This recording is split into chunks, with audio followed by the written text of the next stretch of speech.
আসসালামু আলাইকুম রহমতুল্লাহি ওবরাকাতুহু। আমি ডাক্তার আব্দুল আলিম, লেকচারার, নাঙ্গলকোট হাজী বাদশাহ আমিনা হোমিওপ্যাথিক মেডিকেল কলেজ ও হাসপাতাল, কুমিল্লা।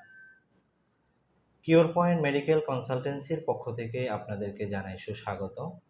আজকে আমি আলোচনা করব ন্যাজাল পলিপ সম্পর্কে। ন্যাজাল পলিপ বর্তমান সময়ে খুব বেশি কষ্টকর একটি সমস্যা।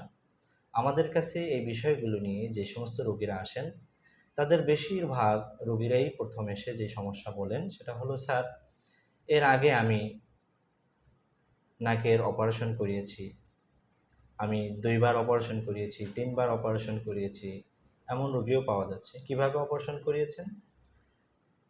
তো তার যে উত্তরটা থাকে সেটা একটা দুঃখজনক। তো সেটা বলার আগে আমরা একটু ন্যাসাল পলিপস বোঝার জন্য ২ টা বিষয় আমরা আজকে বুঝব। বেশিরভাগ রোগীরাই যে সমস্যাগুলো নিয়ে ডাক্তারের কাছে যান, আমাদের কাছে আসেন এবং এসে যে কষ্টের কথাগুলো বলেন, নাক বন্ধ থাকে, ঘন ঘন হাসি হয়, নাক থেকে পাতলা পানি পড়ে, মাথা ব্যথা হয়, অর্ধেক মাথার ব্যথা হয়, মাথাটা ভার লাগে, শরীর জ্বর জ্বর লাগে, এই সমস্ত সমস্যাগুলো এসেই বেশি বলে। ঘ্রাণ শক্তি পাই না। আসলে এই সমস্যাগুলো নিয়ে যখন তারা বিভিন্ন ডাক্তারের কাছে যায়, তখন তারা এক প্রকারের চটকদার বিজ্ঞাপন দেখেই রোগীরা তাদের কাছে যায়। তো যাওয়ার পরে তাদেরকে অ্যাসিড লাগিয়ে এটা ভালো করার একটা প্রবণতা আমাদের দেশে রয়েছে। তো অ্যাসিড লাগিয়ে যেটাকে পোড়ানো হচ্ছে বা অপারেশন করা হচ্ছে বলা যায়, সেটা আসলে পলিপাস নয়, সেটা হলো ইনফেরিয়র নেজাল টার্বিনেট। অর্থাৎ নাকে টার্বিনেটটা ফুলে যায়। এটার মূল কারণ হলো অ্যালার্জিক রিয়াকশন।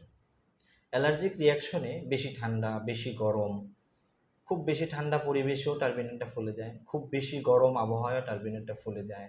মাঝে মাঝে কিছু পরিবেশগত অ্যালার্জি আছে মানুষের। আহ, এই বদ্ধ পরিবেশে অ্যালার্জি দেখা দেয়। কিছু খাদ্যগত পরিবেশ রয়েছে, খাবারের কারণে এই অ্যালার্জিক রিয়াকশনটা হয়। এই অ্যালার্জিক রিয়াকশনে টার্বিনেটটা হঠাৎ করে ফুলে যায়, যেটা সে তার স্বাস্থ্যবিধি একটু মেনটেন্স করলে, স্বাভাবিক তাপমাত্রায় যদি সে চলে যায়, তখন অটোমেটিক্যালি টার্বিনেটটা আবার স্বাভাবিকভাবে চলে যায়।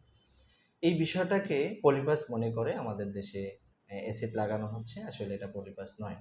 প্রকৃত পলিপাস বোঝার জন্য অবশ্যই একজন বিজ্ঞ হোমিওপ্যাথ অথবা বিজ্ঞ একজন জেনারেল ফিজিশিয়ানের কাছে যেতে হবে। কমন কিছু ইনভেস্টিগেশনের মাধ্যমে, চিকিৎসকের পর্যবেক্ষণের মাধ্যমে প্রকৃত পলিপাস নির্ণয় করা এবং তার ট্রিটমেন্ট করা। হোমিওপ্যাথিক চিকিৎসায় নাকের পলিপাস শুধুমাত্র খাবার ওষুধের মাধ্যমে সম্পূর্ণ ভালো হয়। অতএব আপনি যদি নাকের এই সমস্ত সমস্যাগুলি ভোগেন, ঘ্রাণ শক্তি কমে যাওয়া, নাক বন্ধ হয়ে যাওয়া, ঘন ঘন সর্দি লাগা, মাথা ব্যথা হওয়া, অর্ধেক কপালে মাথা ব্যথা হওয়া, মাথা ভার লাগা, এই সমস্ত সমস্যাগুলোতে যদি আপনি ভোগেন, আপনি চটকদার কোনো বিজ্ঞাপন দেখে ভুল চিকিৎসায় পা দিবেন না। আপনি অবশ্যই বিজ্ঞ কোনো একজন ফিজিশিয়ানের পরামর্শ নেবেন।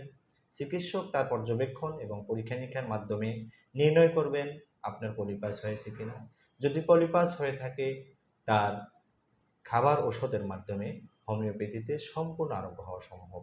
অতএব সঠিক পরামর্শ নিন, সুস্থ থাকুন, ভালো থাকুন।